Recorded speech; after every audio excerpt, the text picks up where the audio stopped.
Voisi vielä sanoa mulle, milloin se oli nyt syksyllä, nyt julkaistiin vähän aikaa sitten? Joo, elokuun lopussa oli. Hei ja tervetuloa viettämään messuperjantain nyt iltaa. Tervetuloa kaikki, tervetuloa yleisö ja tervetuloa Laura Gustafsson. Kiitos. Kiitos, ihanaa olla täällä toisella tuolilla. Äsken olin tuolla toisella tuolilla, niin nyt vaihdoin. Jep, ihanaa.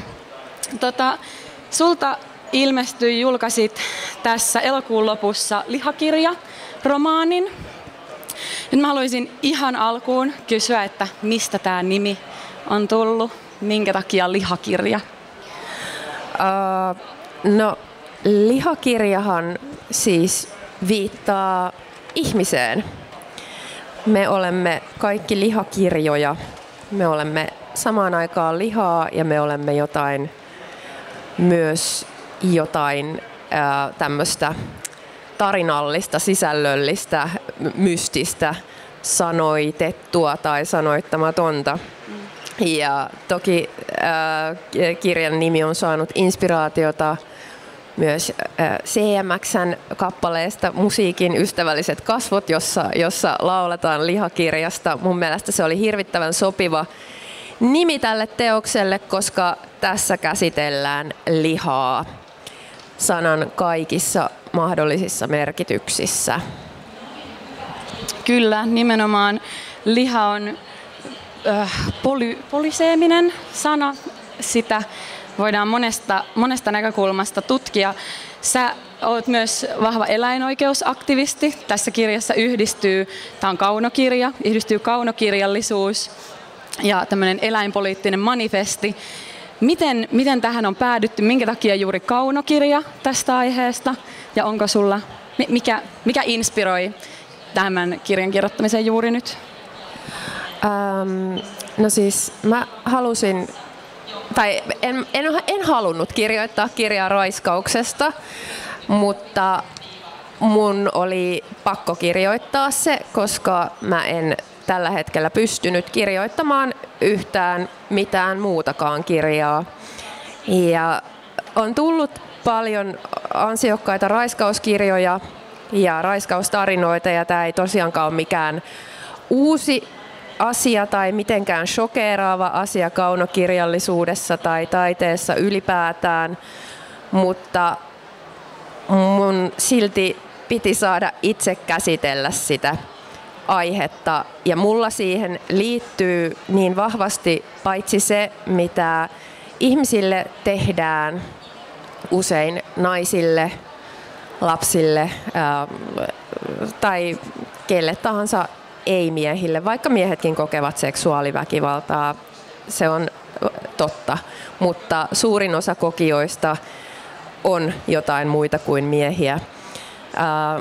Niin mä halusin käsitellä sitä, mutta myös sitten sitä seksuaaliväkivaltaa, mitä meidän yhteiskunnassa tehdään jatkuvasti teollisessa mittakaavassa muunlaisille eläimille. Koska jos me ajatellaan eläinteollisuutta, sitä mistä maito tulee, mistä liha tulee, mistä kananmunat tulee, niin oikeastaan siellä taustalla on raiskaus. Nämä toisenlaiset eläimet täytyy saattaa raskaaksi, jotta he voivat tuottaa näitä kulutushyödykkeeksi nimettyjä asioita. Ja koska heidän elämässään näissä tehotuotantolaitoksissa ei ole mitään luonnollista, ei mitään, niin myöskään lisääntyminen ei ole millään tasolla luonnollista, vaan se tapahtuu useimmiten sillä tavalla, että ihmiset sekaantuvat näihin muunlaisiin eläimiin, lehmiin, emakoihin, kanoihin, kalkkunakanoihin, kaniineihin ja eikä ainoastaan naaraspuolisiin, vaan myös sitten kun pitää kerätä urokspuolisilta henkilöiltä sitä spermaa, niin siinä tehdään tätä vastaavaa väkivaltaa sitten myöskin. Mutta sitä ei ole tavattu ajatella seksuaaliväkivaltana tai raiskauksena, koska sen kohteena on eläin tai eläimeksi nimetty henkilö. Ja meidän yhteiskunnassa on niin vahva ajatus siitä, että jos joku nimetään eläimeksi, niin hänellä ei ole minkäänlaista itseisarvoa eikä hänellä oikeastaan ole edes olemassa semmoista omaa kokemusta maailmasta. Joten ei ole mitään väliä, että kokeeko hän jotain tai mitä hän kokee. Et toinen sana sille, mitä tässä eläinteollisuuden alueella tapahtuu, voisi olla eläimiin sekaantuminen, mutta mun mielestä sekin on vähän silleen huono sana, koska se ottaa huomioon vaan sen, mitä se ihminen siinä tekee ja jättää huomiotta sen, mitä se muunlajinen kokee. Ja sen takia halusin sitten laajentaa tämän raiskauskulttuurin tutkimuksen myös eläinteollisuuteen, ruoantuotantoon. Kiitos vastauksesta. Tässä oli monta asiaa, johon mä haluan puuttua tarkemmin. Mä mietin ajatus, joka mulle nimenomaan just tästä heräsi tätä kirjaa lukiessa. Sä puhut, tai tässä käytetään monta kertaa ja yleisestikin keskustelussa käytetään tätä termiä lehmien keinosiementäminen. Ja niin kuin sä äskenkin just kerroit, niin tällä terminologialla on väliä. Niin kuin tässä tilanteessa voisi käyttää sanaa raiskaus. Sitä se on käytännössä. Mutta jos sulla on vielä mitään, mitä sä haluaisit tähän lisätä, tämä on niin syvä ja iso kysymys, mutta missä kaikessa se näkyy, mitä väliä on sillä terminologialla, niillä sanoilla, sillä kuinka tarkasti. Esimerkiksi myös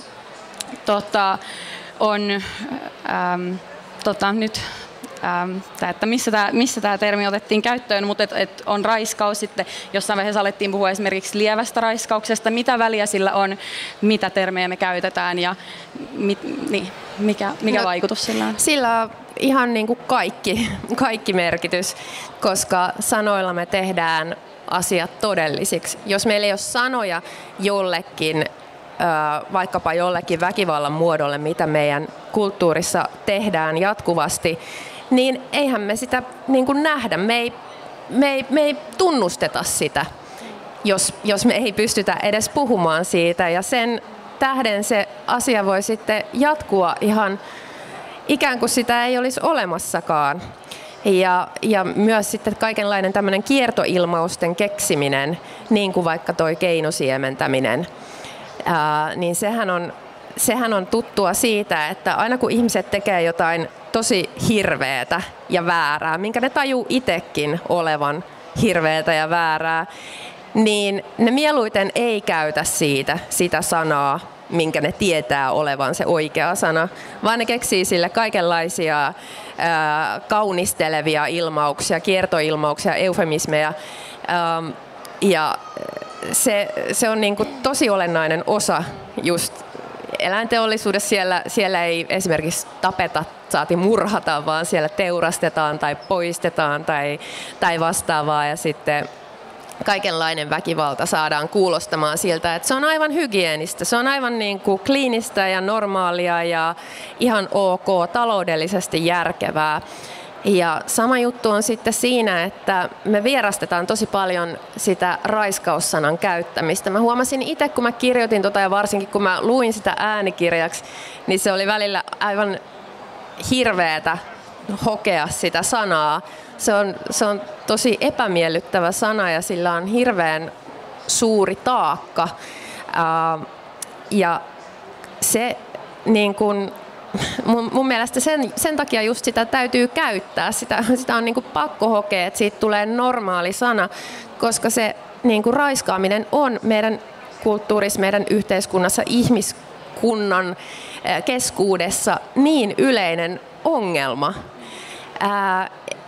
Et jos me ei uskalleta sanoa sitä ääneen, jos me ei uskalleta sanoa sitä sanaa, jos me ei myöskään, kun me vältellään sen sanan sanomista, niin me myös niin kuin ylläpidetään semmoisia tiettyjä kertomuksia siitä, että mitä se sitten oikeasti tarkoittaa se raiskaaminen. Ja meillä on niin kuin sellaisia ajatuksia siitä, mitä me on nähty vaikka fiktiossa, mitä me on nähty elokuvissa tai oopperoissahan raiskaaminen on suosittu motiivi, niin sitten ei ole niin kuin, me ei saada niitä todellisia kertomuksia, mitä se oikeasti tarkoittaa, miten niin kuin moninaisilla tavoilla sitä harrastetaankaan täällä. Ja niin kauan kuin ei ole, kun sitä ei sanoteta, kun sitä ei, niin kuin siitä ei puhuta, sitä ei tunnusteta, niin ihmiset jää todella yksin niiden kokemustensa kanssa ja monille niin kuin saattaa vasta jälkeenpäin tulla sellainen ymmärrys, että itse asiassa olen kokenut raiskauksen, vaikka niin kuin jos se ei muistuta sitä, niin kuin sitä narratiivia, mikä on se yleinen tarina jostain tyypistä, joka hyökkää jostain puskasta. Että suuri osahan raiskauksista tapahtuu rauhan aikana sillä tavalla, että ne tehdään yksityisissä tiloissa, yksityisissä asunnoissa ja tekijä on joku, jonka uhri tuntee. No nimenomaan ja kieli, sanat on se, jolla me kommunikoidaan meidän ajatuksia, asioita, faktoja, tietoa. Ja juuri kun tähän terminologiaan, näihin sanoihin liittyy niin vahva tunnelataus, ne on tosi painavia ja sitten vältellään ja yritetään käyttää kaiken maailman kiertomuotoja, joka sitten vie meidät ihan niin kuin kuvasit väärille huonoille poluille, niin sitten mulla tuli tästä vielä mieleen, että sitten tässä tilanteessa moni jäätyy ja moni sitten niiden kiertomuotojenkin sijaan hiljenee, niin kuka tässä nais- ja raiskauskysymyksessä sekä sitten ottaen tämä eläintehotuotantokanta huomioon, niin kuka hyötyy hiljaisuudesta ja miten?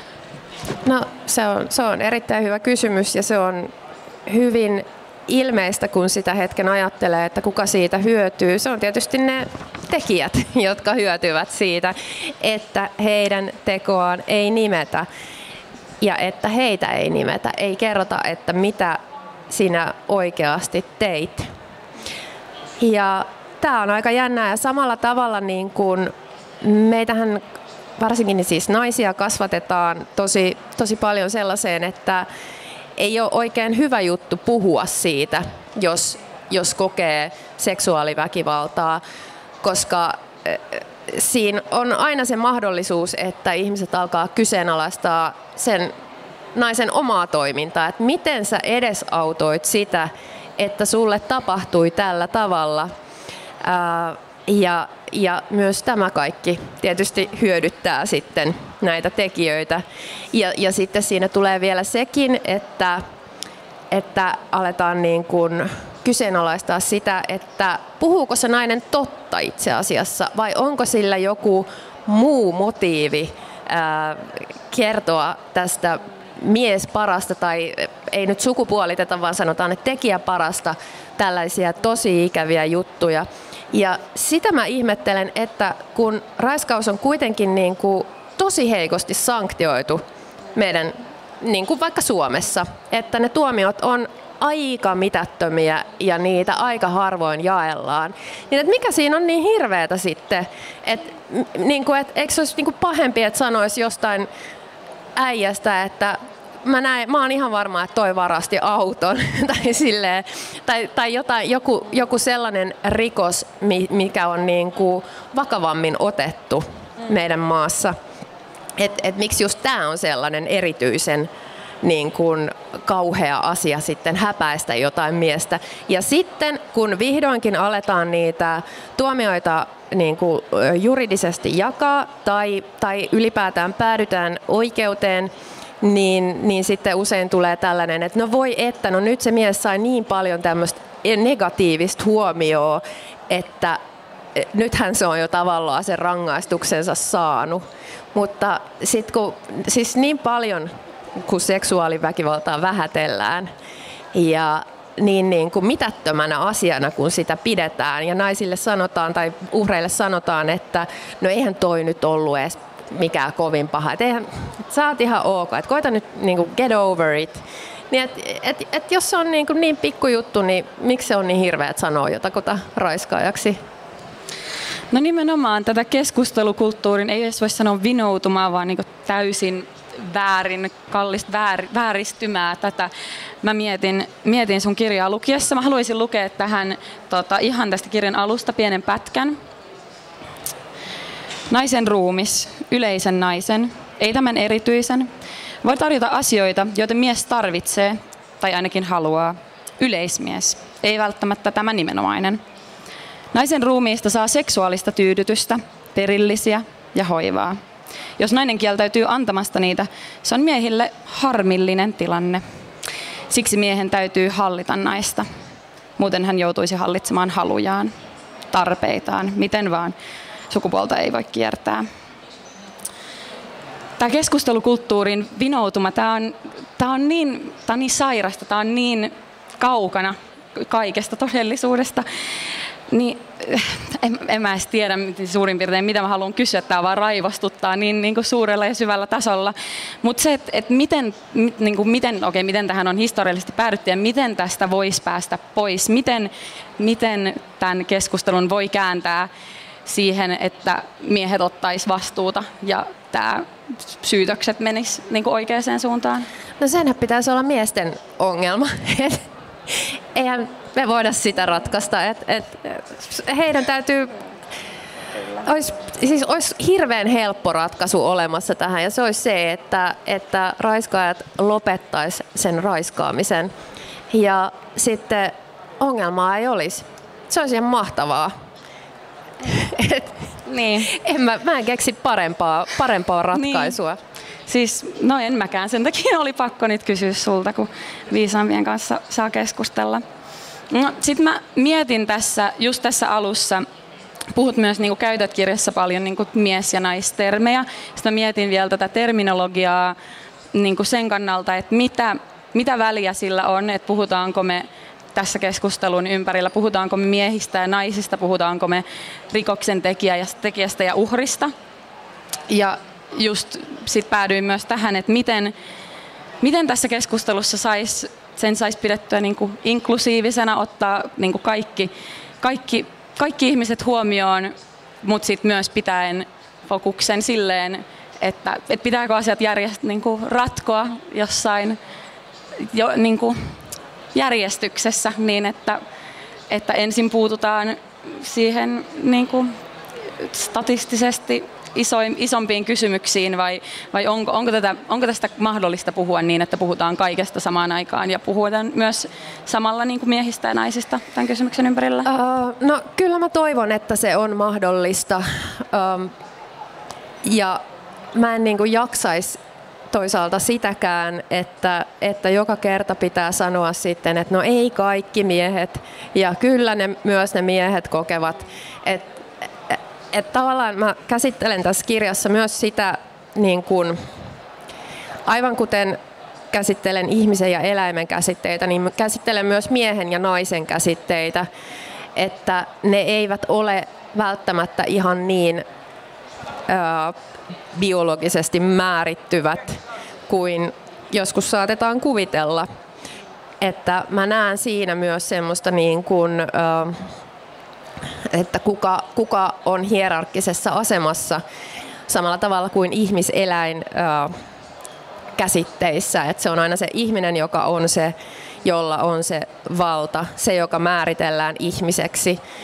Samoin niin kuin tässä mies-naisjutussa se mies on se, jolla on se valta, mutta tavallaan kuka tahansa meistä on vaarassa, samalla tavalla kuin kuka tahansa meistä on vaarassa luisua sinne eläimeksi, tulla määritellyksi eläimeksi, niin kuka tahansa meistä on vaarassa tulla ikään kuin määritellyksi naiseksi tai joutumaan tähän niin kuin tällaiseen naispositioon. Ja käsittelenkin tässä kirjassa, miten ikään kuin kuka tahansa, joka tulee määritellyksi sen sukupuolensa kautta, ikään kuin biologiansa kautta, ruumiinsa kautta, niin on nainen. Ja siihen voi sitten, se voi olla kuka tahansa, se voi olla mitä sukupuolta tahansa, se henkilö, joka sinne heitetään sinne niin kuin ruumiiksi, pelkäksi sukupuoleksi, vähennetään, mitätöidään hänet tai pelkistetään. Kyllä. Kiitos. Tämä avasi vastasi mun ajatuseen, mun kysymykseen. Sitten mä haluaisin vielä kysyä, tässä kirjassa kertojana toimii Jänis. Mä haluaisin kysyä, että minkä takia tämä valinta, miksi tämän kirjan kertojana on Jänis? No jäniksethän on tosi ihmeellisiä, mystisiä olentoja ja musta tuntuu, että tähän täytyy saada joku sellainen, joka katsoo tätä tilannetta vähän ulkopuolelta, varsinkin sitä miehen ja naisen välistä tilannetta, että se olisi ollut hyvin erilainen kirja, jos siinä olisi ollut kertojana vaikkapa se nainen tai vaikkapa se mies. Sitten se olisi voinut olla aika mielenkiintoinen kirja, mutta kaikki olisi ehkä vihanneet sitä. Ja kaikki olisi ehkä vihanneet sitä sittenkin, jos se olisi ollut se nainen se kertoja. Että Jänis tuo tähän perspektiiviä. Jänis etäännyttää, hän tekee tämän kertomuksen vastaanottamisesta helpompaa ja hän myös muistuttaa lukijaa, jolle hän koko ajan puhuu tässä. Hän siis johdattaa lukijaa, hän puhuu lukijalle ja keskustelee lukijan kanssa, toki hieman yksipuolisesti, koska lukija ei nyt itse pääse osallistumaan ainakaan tällä kirjan sivuilla keskusteluun. Niin hän tuo siihen sitä niin kuin niiden muiden lajien näkökulmaa, että hei, tämä ongelma on paljon suurempi kuin vain ihmiskuntaa koskettava. Että tässä on niin kuin, tästä kärsii paljon suurempi osa väestöä kuin pelkät ihmiset ja siksi tämä on niin tärkeää. Ja hän vie meitä pois siitä sanotaan mieluummin ihmisellisestä kuin inhimillisestä niin kuin oman navan ympärillä kiertämisestä ja katsoo vähän kokonaisuutta. Kiitos. Tämä on erittäin totta. Kyllä huomasin kirjalukiasta, tämä oli pidin valitsemastasi näkökulmasta paljon. Mä mietin, että mä huomasin tässä itse, rupesin miettimään, että on yhteys tällä Jäniksellä Liisa Ihmemaassa -teokseen, sekä myös puhut tässä paljon Danteen jumalaisesta näytelmästä ja helvetistä. Mitä se helvetti tarkoittaa ja miten se liittyy tähän sun kirjaan? No täällä on sitaatti eräästä toisesta teoksesta, jota en nyt muista, mutta siinä pohdiskellaan, että entä jos tämä meidän planeetta onkin vain jonkun ulkoavaruuden olennon helvetti. Ja siltähän tämä, jos nyt oikeasti katsoo silleen, että miten täällä vaikkapa talous pyörii, mitä täällä tehdään eläville olennoille, mitä täällä tehdään luonnolle, mitä kaikkea törkeää täällä tehdään, hirveätä kärsimystä aiheutetaan, niin kyllähän tämä niinku alkaa vaikuttaa aika infernaaliselta meiningiltä. Ja joo, siinä on tosiaan, Jäniksessä on Liisa Ihmemaassa kertomuksen kaniinin piirteitä, ja mä ajattelin sen jotenkin sillä tavalla, että tämä Jänis on nyt niin kuin uudelleen syntynyt Vergilius. Vergiliuksen niin kuin aines on muuntautunut Jäniksen muotoon. Se oli musta hyvin viihdyttävä ajatus itsestäni. Kyllä, yhdyn tähän. Mä haluaisin vielä kysyä nopeasti ennen kuin meidän pitää tästä päästä seuraavat lavalle, että kun jotenkin itse, mä katson sua niin paljon ylöspäin, että sä oot tämän kirjan kirjoittanut, tää on upeata, tää herätti paljon tunteita ja tää on totta kai. Ja mä en usko, että mä itse jotenkin olisin niin kuin pystynyt tähän. Tää on vaan siis niin raskas, niin kuin varmasti kaikille. Niin sit, ettei tule semmoista jäätymistä, ettei tule sellaista, että itse tulee vähän semmoinen, että mitä tässä voi tehdä. Niin onko sun mielestä jotain, miten me tavan kansalaiset voidaan puuttua, onko jotain aktivismia, mitä voisi tehdä ja keitä sä itse katot ylöspäin? No on varmasti paljonkin aktivismia, mitä voi tehdä niin kuin eläinoikeuksien, ihmisoikeuksien, luonnonoikeuksien eteen. Aina voi toimia. Kyllä meillä on mahdollisuus toimia ainakin pienesti, tai meillä on mahdollisuus vaikuttaa niin kauan kuin vielä demokratiassa eletään, niin äänestyskäyttäytymisellä ainakin vähän. Mutta ehkä niin kuin meidän pitäisi itsessämme ennen kaikkea kultivoida sellaista kykyä katsoa totuutta ja pyrkiä pois sellaisesta niin kuin semmosesta, että otetaan tavallaan aina se miellyttävin versio asioista. Otetaan se miellyttävin kertomus, vaikka ehkä jossain syvällä sisimmässä me ymmärrämme, että se ei vaan voi pitää paikkansa. Esimerkiksi se, mitä mainokset kertoo meille, vaikkapa eläinteollisuudesta, niin niillä on niillä on hyvä syy kertoa se sillä tavalla, näyttää niitä kuvia, mitä ne näyttää. Ne ei ole totta. Ja silleen totuutta kohti meneminen on semmoinen, mitä nyt ainakin voi tehdä. Et jos ei halua lähteä tuonne kaduille huutamaan, ja en mä tiedä, onko siitä apua mennä kaduille huutamaan. Ainakin siitä voi tulla itselle parempi fiilis ja sellainen, että tekee jotain. Mutta joo, totuutta kohti. Ehdottomasti. Vaikka se on epämiellyttävää, koska kasvu tapahtuu siellä epämukavuusalueella, niin myös henkinen kasvu tapahtuu siellä. Ja ehkä sitten sitä kautta, kun ihmiset vähän ajatustoimintaansa kehittäisivät, niin tämän ei tarvitsisi olla tällaista. Tämä voisi olla, kaikki voisi olla tosi toisin. Nimenomaan. Tämmöistä jotenkin vaan toivoisi, että olisi joku tämmöinen maaginen nopea asia, jonka voisi helposti tehdä ja asiat menisi paremmaksi, mutta sitten se olisi varmaan tehty jo. Mutta toisaalta mä näen joka puolella semmoista noituuteen ja erilaiseen hengellisyyteen kääntymistä. Ja myös tässä kirjassahan on noitia ja inkvisiittoreita, niin löytyisikö sieltä joku semmoinen pikafiksi, kun mikään muu ei auta, niin kaadetaan kapitalistinen patriarkaatti noituuden keinoin. Aina voi yrittää, se voi olla hauskaa. Tähän me ryhdytään nyt. Kiitos paljon, Laura, kiitos yleisö. Kiitos.